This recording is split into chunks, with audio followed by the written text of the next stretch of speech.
Right, let's get to the guest on this edition. It is Bas Lansdorp, the man behind the Mars One project. It's a big pleasure, Howard. Thanks for having me. Do you know, the one question I've wanted to ask you first, Bas, and I guess it is the right place to put this question, what is it within you that made you want to do this? Well, I think it's the obvious. I want to go to Mars. And I came up with the idea of wanting to go to Mars about 20 years ago when I was still a student of mechanical engineering in Holland. And I thought, well, I'm Dutch, I'm not American. And back then, the only group that was planning to go to Mars was NASA. So if I want to go to Mars, I'm going to have to do it myself. So as a naive mechanical engineering student, I started reading old mission designs, always immediately scrapping away anything that had to do with the return mission, which I think is a big waste of resources. And I still want to go. I won't be on one of the first missions. We can talk about that later. But I still hope to go to Mars one day. We will talk about that later. You know that this whole idea of the non-returnable mission, the idea that you go there and you stay there, is very, very controversial. There are people that I've had on this show, they've said that will not work. But you've been determined to do it that way from the start, haven't you? Yeah, absolutely. So Mars One started about 6 years ago, but even 20 years ago, I always assumed that it would be a permanent settlement mission for a number of reasons. First of all, I think that it would literally be an enormous waste to send tourists or visitors to Mars if you actually need workers there. You need to build a settlement, a new colony of mankind in a different place. You need people who will work and build for the rest of their lives. And you don't want to spend so much resources for people who are going to spend a couple of months or a year there. But I actually believe that it's practically impossible from many points of view to have the first crew return. I mean, just look at how difficult it is to launch something from Earth. It's thousands, sometimes hundreds, but sometimes thousands of engineers are checking all the systems at the last moment.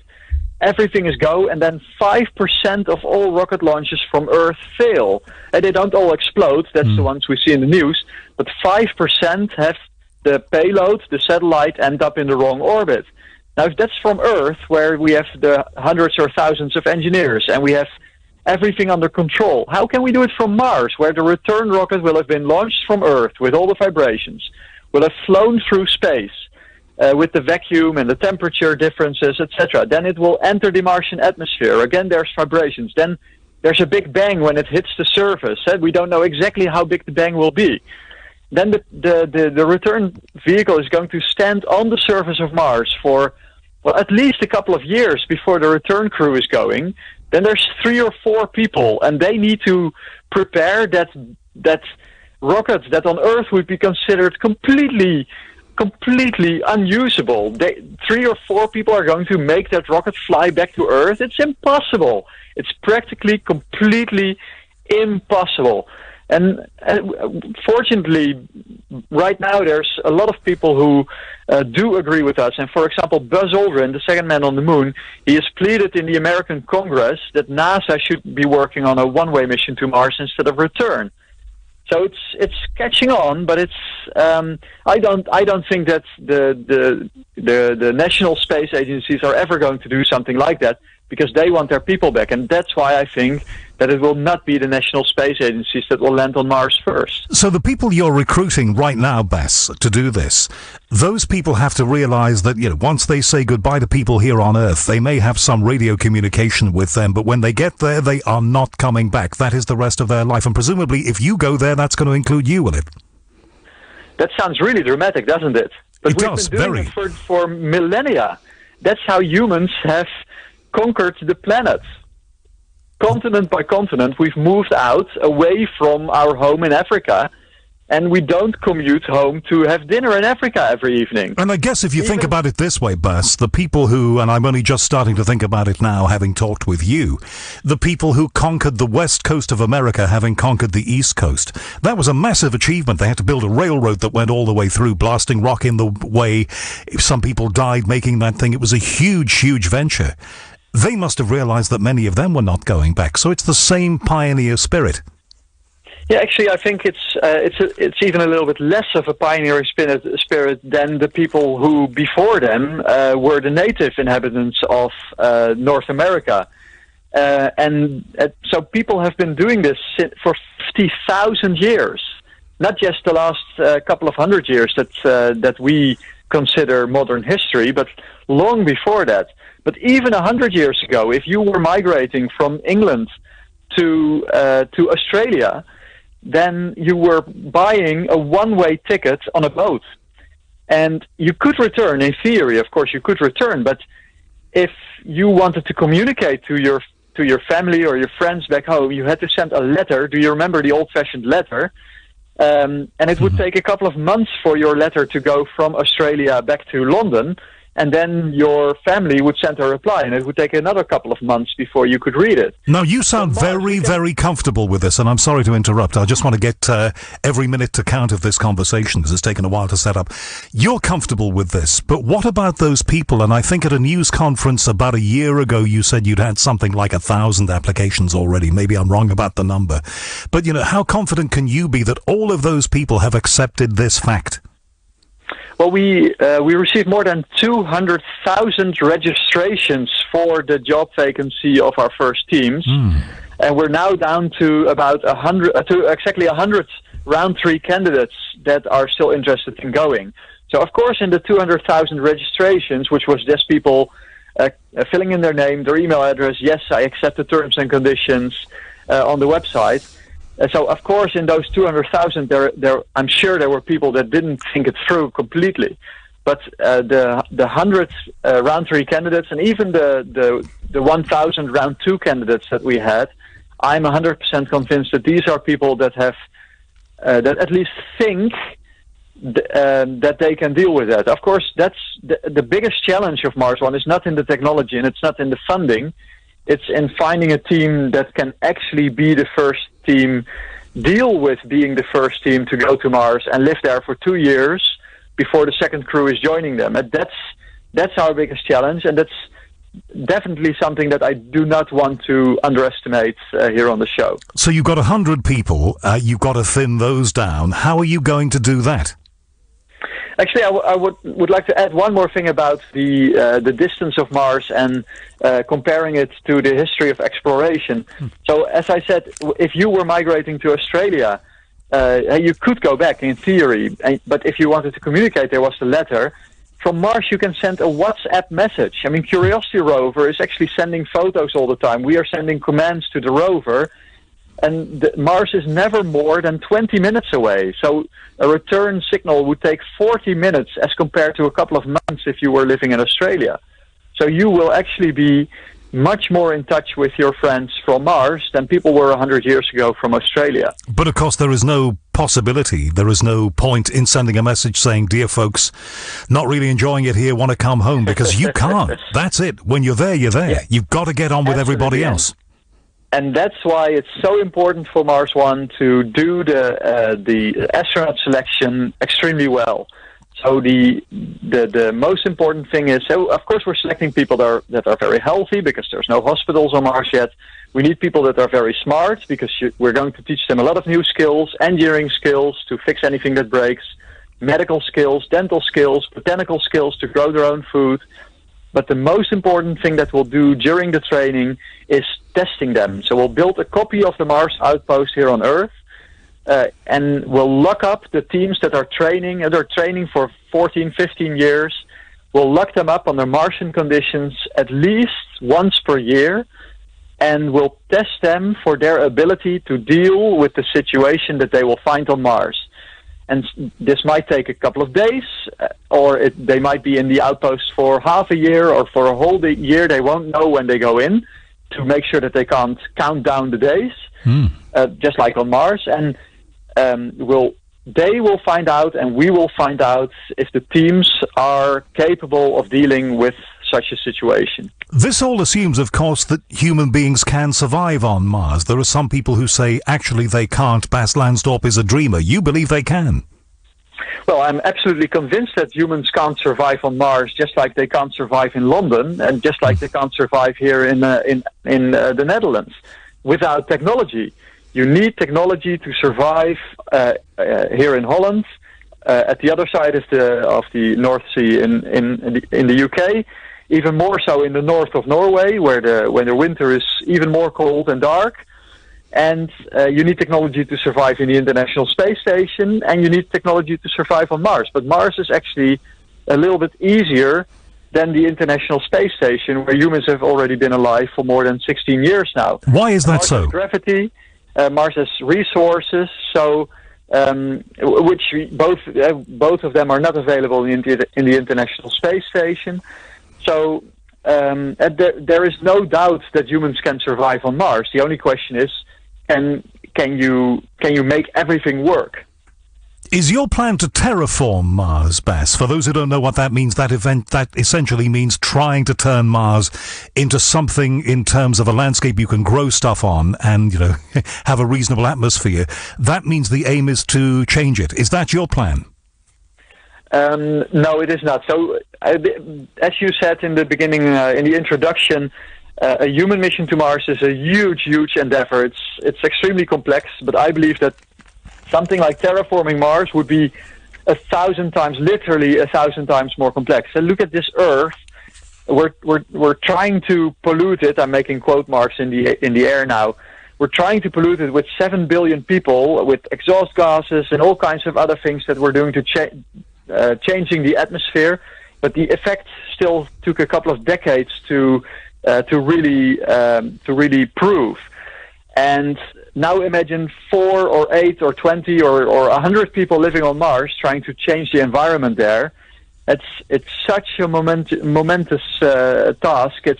I believe that if we ever start doing that, it's going to be an enormous task. And I think it might actually be easier to find a more habitable planet orbiting another star than to try to terraform Mars. But who knows, right? I mean, if you were talking to someone 200 years ago and you would tell them that you can fly to New York one day and back the other, they would think you're completely insane, and yet we're doing it every day. So at this moment, I would say it's almost impossible, but I think that I should definitely be one to not talk about impossible, because I'm trying to do one other thing that many people consider impossible. Going to Mars. All right, let's hold that thought right there, because I want to get into the technology, the financing, and the timeline next. So, Bas, we talked about some of the issues that will face the people who will be doing this, because it will be a one-way trip for those pioneers going to Mars. Let's talk about, first of all, the financing of this. I read on your website that at the moment your company has a valuation of $389 million US. I think that's correct. That follows a recent issue of shares. There are people who are telling me that even with that kind of money, you are not going to be able to afford to do this. That's absolutely right. We estimate the cost of our mission to be about $6 billion US. But of course, the valuation of the company has nothing to do with what we can afford when in time. So right now, we don't need hundreds of millions. We need a few tens of millions to take our project from basically a startup that we are right now to the next level. So what we're aiming to do in the next year is hiring some really good team members. So, for example, ex-NASA people who have actually participated in the organizing of Mars missions, unmanned, but still something much more relevant than the experience that we have in the team right now. Or ex-Lockheed Martin, so people who have, for NASA, built the systems that have actually landed on Mars. We need to hire an excellent CEO for Mars One Ventures, the stock exchange-listed company. And we need someone there who has experience in monetizing stories. So, for example, someone from Disney or from the marketing bureau of the Olympics or from the World Cup. So excellent team members is the first thing that we need to do. So are you hoping to raise most of this money, and that's a huge amount of money, $6 billion you were saying, from the media rights? Are you hoping to make a lot of money from the media rights? Is that what you're saying to me?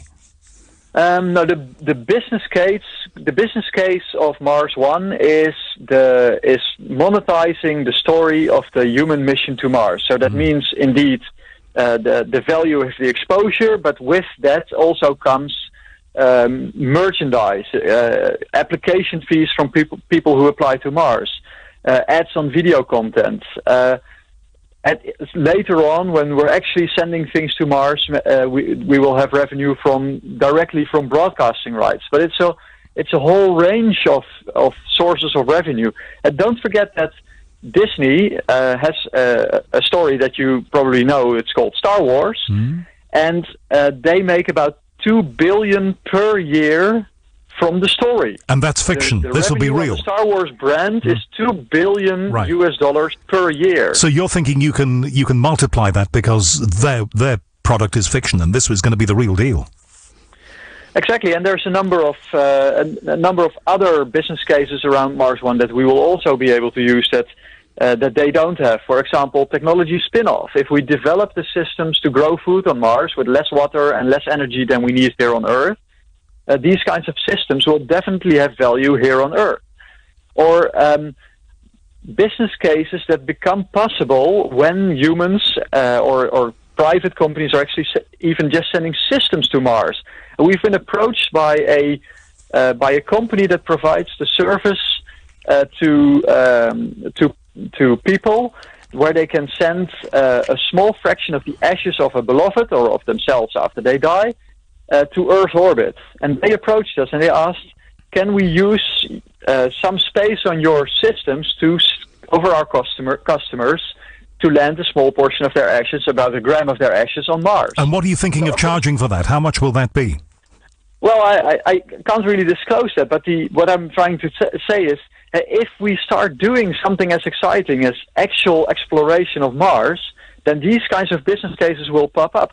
Don't forget that Columbus was pitching a business case to the Queen. He was pitching a shortcut to India. Now, he failed miserably. He has never found a shortcut to India, but he found America. And if you do something that's different and exciting and on the edge, then there will be rewards. And sometimes you don't know in advance what that will be. In this case, we know a number of the things, but I'm sure that there will also be benefits that we can't even think about yet, like the example that I just mentioned. All right, you talked about application fees from the people who've applied to be astronauts and go with you. How much do the people who do that pay? They pay a relatively small application fee of about $30 US. We scaled that to the GDP per capita. So, for example, someone from Qatar, the richest country per capita, they paid $75. And someone from Congo, which was the poorest country when we did our application, they paid $5. So we wanted it to be enough to think about, but not so much that people would not be able to fund it if they really wanted to be part of our program. So how much did you make from that? If you had 200,000 people get in touch through the website initially, how much money did you make from those initial applications? I'm just interested in, how you're going to fund this. And so the first step was to register on the website. That's what 200,000 people did, and about 10,000 people actually paid the application fee. So it was somewhere around $300,000 US dollars. This was in 2013, when this was an amount that really mattered to us. And I believe that if we repeat the selection process this year or next year, we don't know yet when the next round of applications will be. Of course, we'll have a lot more brand awareness. A lot of people didn't know Mars One back in 2013. A lot more people know us now. So I wouldn't be surprised if there will be a lot more applications, so much more than the 200,000. But also a lot more people that actually finish their application and therefore also pay the application fee, simply because they've seen Mars One take a few more steps than they had seen in 2013. Presumably, I saw on your website you're looking for donations. The kind of donations you're looking for are not the kind of $10 that I could send you. You're looking for a big commercial or philanthropist to get in touch with you and say, we're really fired up and enthused by this. We think it's got a lot of mileage, literally, in it. Here's a couple of $1 million. That's what you want, isn't it? Well, actually, I think both are important. So Just to clarify for the people listening, Mars One is a for-profit entity, Mars One Ventures, which is monetizing the mission, raising the initial funds to get some of the things going. But the most important part of Mars One is actually the Mars One Foundation, which is a not-for-profit foundation that will organize the mission and that will train the crews. We've been taking donations since we didn't actually take donations when we started, but people started emailing us, can we please donate? So we quickly fixed that. And we get donations from more than 100 different countries. And we see that with every step that we take, the average amount goes up and the number of people that contribute goes up. And with those small amounts, because the smallest donation is basically $1, you can donate whatever you like. Some of our biggest donors donate $200 per month, and that does really add up because of the number of people that are donating. And it's great to have that source of revenue for the Mars One Foundation, but it's also building a community of people who think that this is important. And they talk to their friends and they say, "This is important. I'm supporting it."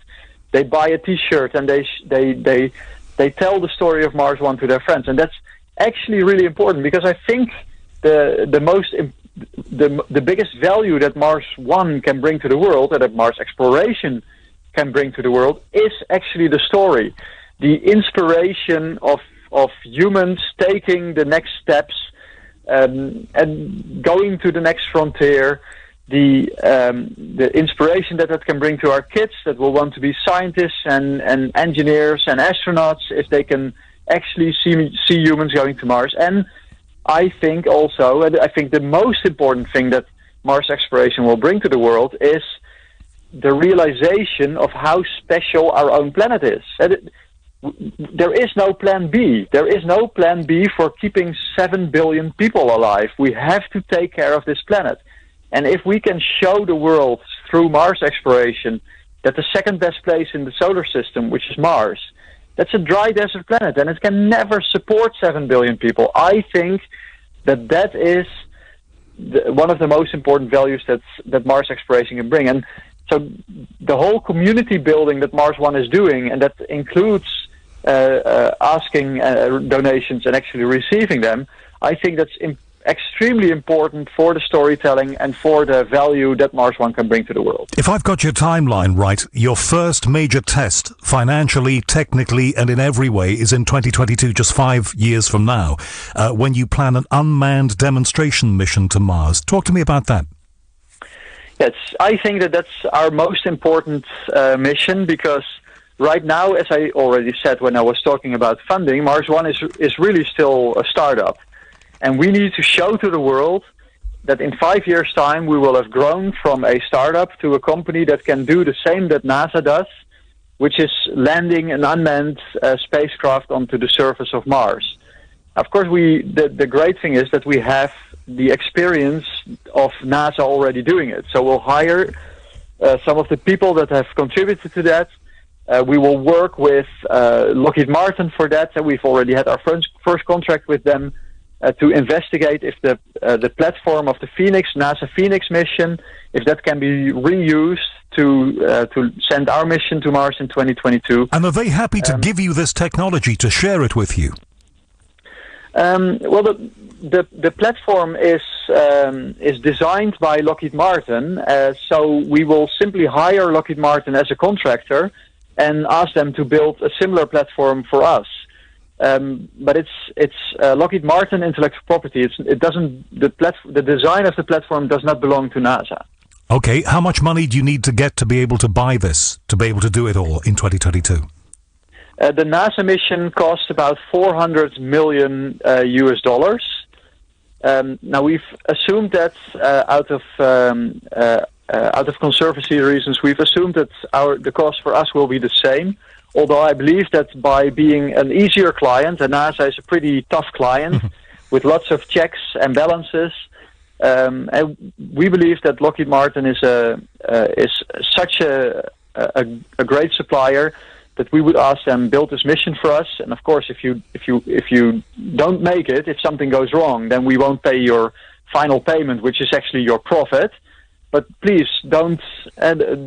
Please, they know how to do this, so they should build and fly the mission for us, and they'll get paid to do it. Okay, you said one thing that I've just got to ask you about, though, which piqued my interest, that you said that NASA was a more difficult client because they have so many checks and balances in there.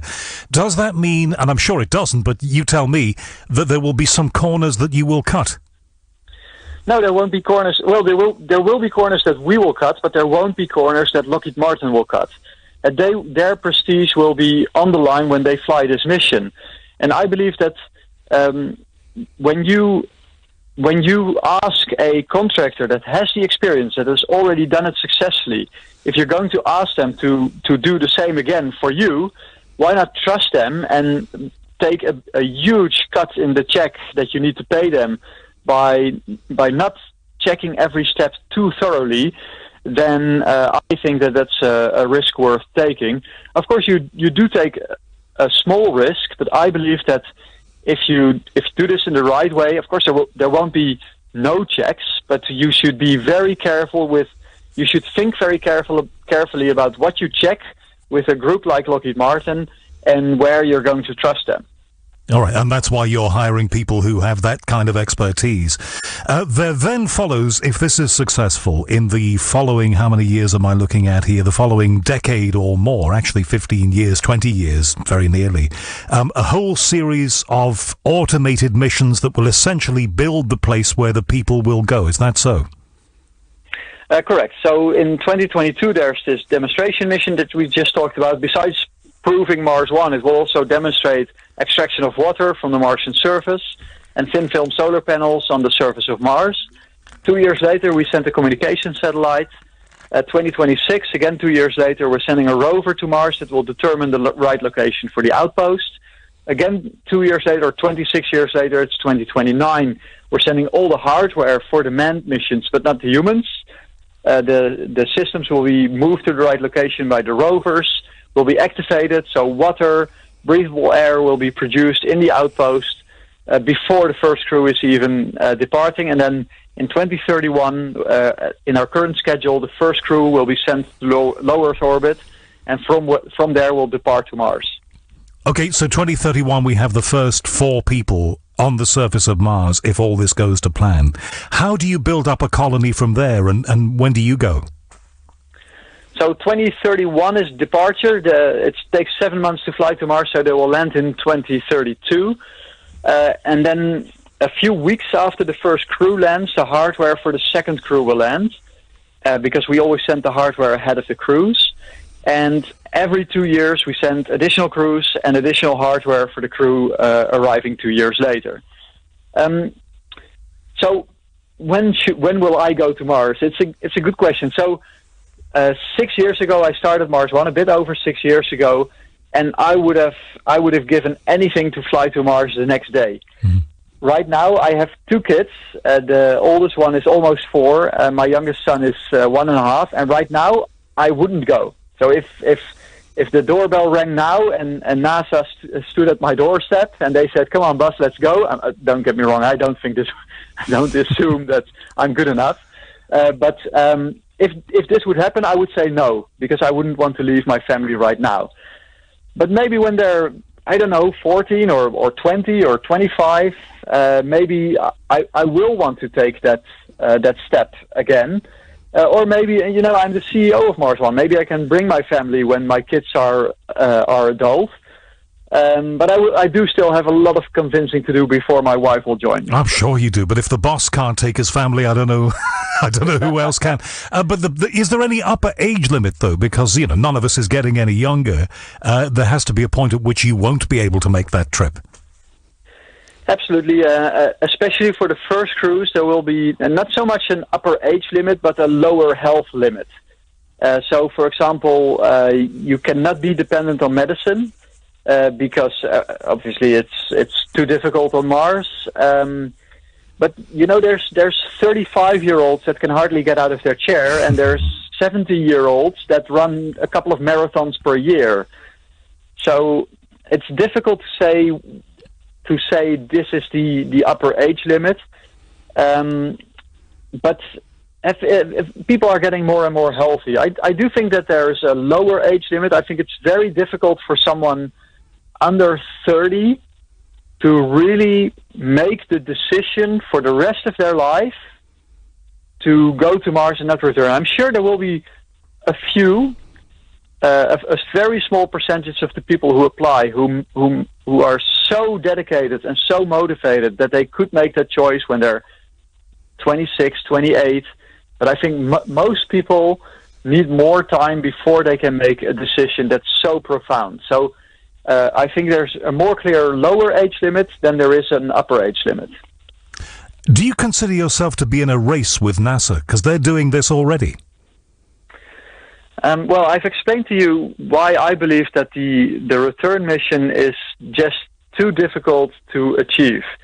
And a lot of people ask, but hey, the moon, NASA did the moon. Why wouldn't they be able to do Mars? They returned from the moon.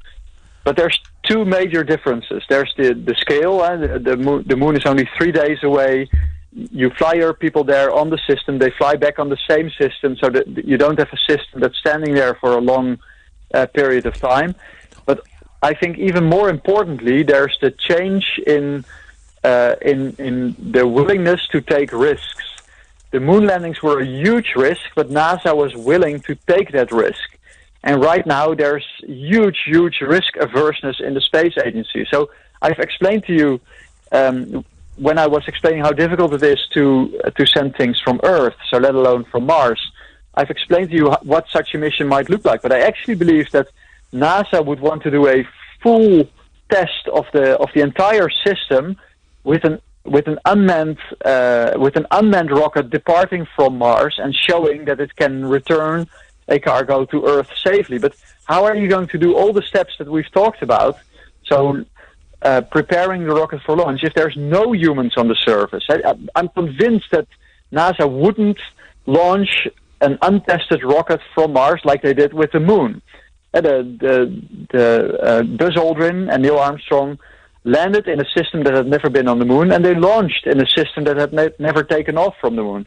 I think for Mars, with the current risk averseness of the space agencies, that's impossible, and that makes it even more difficult to do the return mission. So I think that in 20 years, the space agencies will still be going to Mars in 20 years, just like in 1996 we were going to Mars in 2016.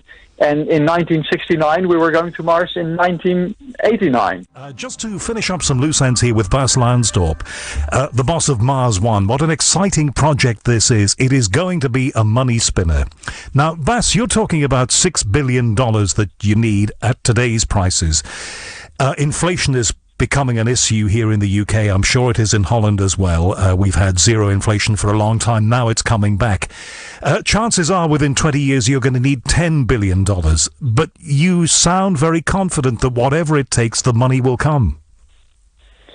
Well, of course, if there's inflation, then all the revenues will also be inflated by the same amount. So I actually think I would welcome inflation because in our business case, our revenues are larger than our expenses. So it would actually be good for our business case if there's a little bit of inflation. Right. Okay. I've never thought of it that way. I guess you have to think about these things all the time. Your company, your business, as you've said already, has got to have two very large and very distinct segments. Number one, there is the marketing side, because that's going to generate the money. You've got to get that traffic coming in, otherwise the money's not going to be there. Number two, there will be an enormous technical effort that you'll have to put in. Keeping those things going is, more than a task for one man, I would think. Do you presumably you have people you delegate important things to, even now? Absolutely. We're about 10 people in Mars One, but I really have to stress how important it is that we find additional team members in the next couple of years. So we need people with actual experience in organizing the unmanned missions to Mars that NASA has been performing, with building the systems that private space agencies have built for NASA. For example, people from Lockheed Martin. And don't forget that Mars One is not going to build the systems. We're going to purchase the systems from suppliers like Lockheed Martin and other aerospace companies. It's actually our goal to not build a single component of the Mars mission in Mars One, because if you wanted to do that, then our timeline would be much too ambitious. You can't develop the systems in the time that we are planning to do our mission. You have a competitor in NASA, but their mission plan and their mission statement is very different from yours, as we've already discussed. You are not the only one, though, privately looking to do this. What do you know of your competitors? Do you have contact with them? Well, as far as we know, there's not really a competition. So a lot of people think that SpaceX is a competitor of Mars One, but SpaceX is a transportation company, and Elon Musk gave a really interesting presentation in Mexico last summer, where he explained his ambitious plans of the Mars transportation system. But he made it very clear that they are a transportation company. So he compared it to the railroads in the US. He said, we are building the rails, we are building the trains, but we need private entities or government entities to purchase our systems for their goals. So that's really a supplier. And as far as we know, there's not really any competition. But of course, there could be. I mean, anyone who has 6 billion or more in their bank account, and that sounds really scary, but that's more than 250 people on the planet.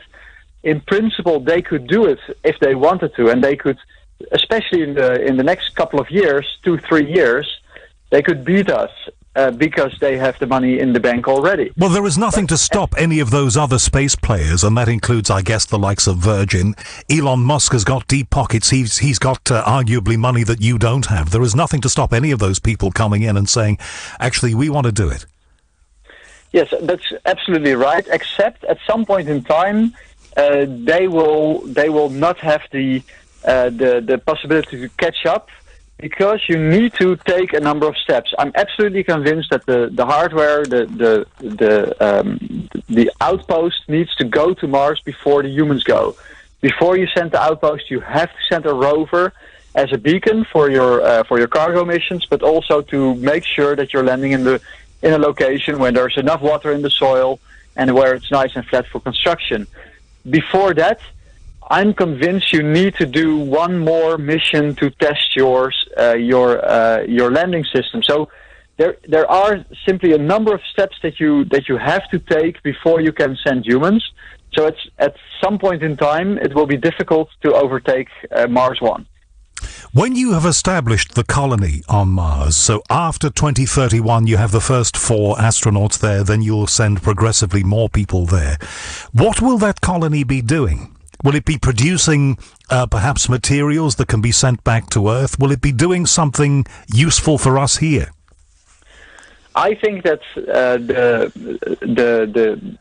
the use of a colony on Mars is not on Mars; it's directly on Earth. I think the inspiration that it will bring is extremely important. I think the realization of how special our planet is extremely important. And I think that for a very long time, until transportation from Mars to Earth becomes affordable, until that time, I think the most important export product or products will be, first of all, the story. So the monetization of the story of humans exploring Mars, and intellectual property. So we know that humans make the greatest inventions when they're under pressure. That happens during war and during exploration. Well, I'm not a big fan of war and a huge fan of exploration. So I'm convinced that when you have people on Mars and their life will be tough, I'm convinced that they will come up with extremely intelligent solutions for all kinds of problems, some of which we don't even know we have on Earth. But there will be systems, and some of them will be completely useless for Earth because they're very Mars-specific, but some of them will be great solutions that we can also use here on Earth. So I think for a very long time, those two, the story and intellectual property, will be the only export products from Mars back to Earth. When you have people there, is it your plan that those people will reproduce on Mars? Will they have babies? That's actually the second most frequently asked question to our mailbox, Mars babies. So the first one is, can I go? The second one is, will there be children on Mars? Well, first of all, we don't know if babies that are conceived in lower gravity and that are growing in the womb in lower gravity, we don't know exactly how they will come out. So this needs to be investigated. And how can you investigate that if there is a possibility, and there will be a possibility of mutation, which is not a good thing, I would guess. How do you investigate that? Well, I think that you need to do on Mars animal tests to make sure that works on animals before any human should try it. But I think actually even more importantly, when there's 4 people or 8 people on Mars, it's really an outpost. It's not a village; it's an outpost, and you don't want a toddler running around there. I mean, it's an extremely dangerous environment. Anything could go wrong at any moment, and with the very low air pressure outside. And all kinds of other risks. It's simply too risky to even think about having children. So it needs to be investigated with animal tests, and the outpost needs to become a village. And then maybe they can start thinking about creating some actual Martians. And even above and beyond all of these enormous technical challenges, there are massive psychological ones to deal with. The first one, of course, we've talked about, the idea that you're going there, you're not coming back. How will you prevent people becoming bored on the surface of Mars? Because, for a long time there'll be nothing to look at apart from the red terrain.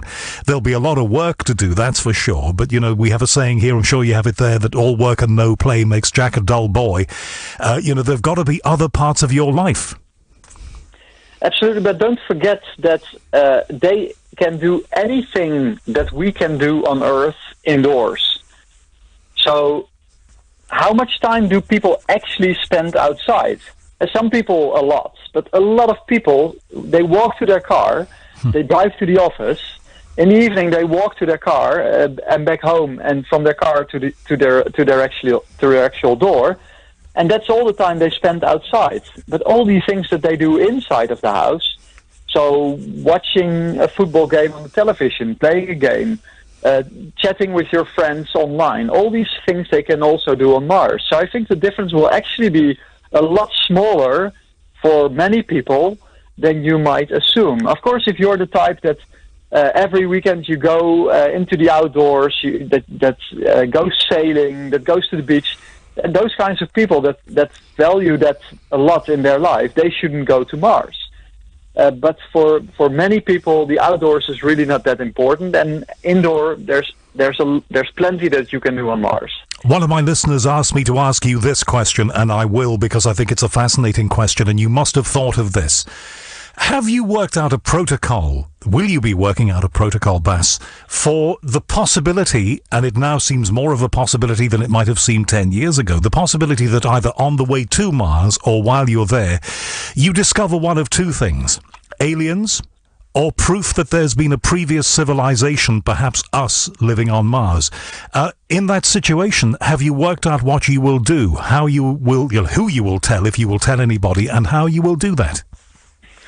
Well, I think if something like that would pop up, I think that would be the most exciting event in the history of mankind. If we know that we're not alone, even if that means that space, that our life has been transported from Mars to Earth, or from Earth to Mars, or if it's independent life. I mean, both of those scenarios would change the idea about life in the universe completely. Because right now, of course, we have only one proof of life in the universe, which is us, all the life on this planet.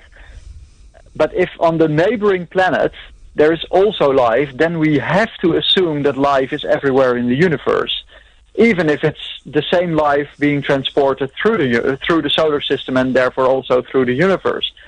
So, of course, this is something that we will share immediately on all the channels, because I think that these kinds of discoveries are exactly the reason why humans are exploring, why humans need to go to Mars. We need to understand our own history better. We want to do that, and making such discoveries is what makes life worthwhile. Now, I agree with you about that, and I think it's very important, but then I would say that, wouldn't I, being a journalist, that the information should get out there as soon as you know it. But I'm sure that governments, the American government, the Russians, us, all of us here in Europe, may have a different view of how that information should be divulged to the public. You know, there have been very clear thoughts on how we should do that. You can't just blurt it out to people. It's got to be released in a particular way. You are saying that if your team made a discovery there, you would let people know immediately. You wouldn't go through a third party. You wouldn't ask Washington if that was okay. You would just do it. Well, don't forget that if I'm 100% convinced that if we find life, and whether that's still alive or the proof of historic life on Mars, I'm convinced that it will be microbial life. I think that if what you're talking about is finding alien intelligent life, that's a different story. I think because if you find alien intelligent life, then they're most likely a lot smarter than we are, because they're coming from somewhere where we don't have the capability of traveling yet. And that's a different story. But if there's proof of microbial life on Mars, then I'm convinced that this is not something that will cause panic on the world. I think it will be an exciting scientific discovery. That a lot of people it will have big philosophical impact, but it's not a threat to our existence. And what happens if your team find, and some people are saying that the evidence is there now, that things that look less than random on the surface of Mars are in fact proof that there's been a civilization, maybe our civilization on that planet before? If you find evidence of that, equally, what would you do? Well, I'm not at all of the opinion that we have found such proof. There have been pictures, but it's all. If you look at Earth, there's so many things that look very interesting that are actually random, and sometimes it happens. Sometimes it does look like a face. Sometimes it does look like a. And don't forget that the canals on Mars that we discovered, quote unquote, in the 1900s, they turned out not to be canals. So I'm convinced that there has not been a civilization on Mars, an intelligent civilization on Mars, and other people are of course entitled to their opinions about that, but I'm absolutely not convinced. And Bas, when we've conquered Mars, which is, it's a possibility that we may be in that situation by 2050, 2060, we may have the place completely sussed out. Where else should we be looking, if anywhere? Well, I think it's a very difficult question. If you go back 100 years in the past and you would tell people that it might be possible to go to the moon, they would probably think you're crazy. And now we're talking about going to Mars. But what's next? There's a number of possibilities. There's some moons where we might go to. Some people are talking about a floating civilization in the atmosphere of Venus. There's the moon. There's many possibilities, and it's very difficult to predict where mankind will go next. But I'm convinced that Mars is the first destination because of its resources. And there's water, there's carbon for your carbon cycle, there's nitrogen for the inner part of the atmosphere. There's an atmosphere that protects you against micrometeoroids and radiation. So I'm convinced that Mars is the next place to go. But maybe after that we determine that it's time to build a starship and to travel to an exoplanet. And maybe in 10 years we will have found an exoplanet, and we will have measured an exoplanet with an atmosphere that looks a lot like the Earth's atmosphere. So if something like that would occur, then I think the appeal of going to a moon of Jupiter becomes a lot less, because there's this second Earth a couple of light years away. Going to Mars, I think, is the first step of mankind's journey into first the solar system and then the galaxy. And who knows where we're going next? The only thing that I'm 100% convinced of is that Earth is not our final destination, and neither is Mars. I want it all to work for you. I really do, because I've been interested in these things since I was a kid, and so have you been, Buzz. But I've got to put this to you, just finally. The first big hurdle for you, apart from the crew selection and all the rest of it, which is going to be years of work that you've got right now, 2022, this unmanned demonstration mission. If, and we know that, there is a failure rate in space missions, even the beautifully engineered shuttle occasionally had disasters. If that first mission were to fail, would that blow the bottom out of your entire project? What would you do? That's a really good question. So the current NASA landed missions have a success rate of almost 90%. So that's pretty good. Now we would be, if we fly our first unmanned mission, and it will be a reflight of the NASA Phoenix mission, it would be the first mission that has a track record. So the first time that a system is going to Mars for the second time. So we should assume that we have a higher success rate than that. But there will always be a few percent chance that something could go wrong. And it will depend completely on where we stand at that point in time. If we can afford a reflight of that mission, then I think that Mars One has a good chance of surviving. If we can't, then I think it will be very difficult for Mars One to raise the funds to refly that mission. So it's very difficult to predict. So that's exactly why we're making the chance of mission success for especially that mission as high as possible by reusing a system, using the same supplier that NASA used, really everything to keep the risk of that mission as low as possible. So I think, as the parcel company UPS used to say in their ads in the 80s, well, it absolutely positively has to be there. This is a mission that absolutely positively has to get there. And I wish you very well with it, Bas Lansdorp. I hope it all works out. I hope we talk again about this along the way. One very last question, and thank you for all of this time tonight. If I was listening to this now, fired up with enthusiasm by what you've been saying, and if I wanted to donate but wasn't quite sure whether I should, what would you say to me to make me donate? I would say anything helps. And Mars One is really a community program that is made possible by people from all over the world. So if you want, donate $2 per month, less than the cost of a beer, and make our mission one step closer to reality. And then, don't just donate the money, but follow us. Keep up to date of what we're doing. Tell your friends. Make sure that more and more people get excited about Mars One, because I think it was Dire Straits that saying if you dream, if enough people dream the same dream, then it will come true. And I think Mars One is a good case of that.